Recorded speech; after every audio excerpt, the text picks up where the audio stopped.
how to disconnect your YouTube account from your TV. If you have logged into your account using your television, your smart TV, I'm going to show you how to remove it. So in order to disconnect your account, you first need to open your YouTube, and from here you can tap on this U icon at the bottom right.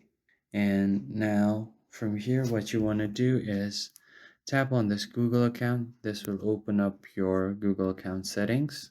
And from here, you want to scroll all the way to the right until you see security. You can go to their security and scroll all the way down. Here you can see your devices. So here you can find an option to manage all of your device. Tap on it. And here it will be all of your login information. So all of your logged in sessions are recorded here. Now, if you want to remove any kind of sessions, you can see your TV's login there. In my case, here I have this Windows Google Chrome, so I'm just going to tap on it.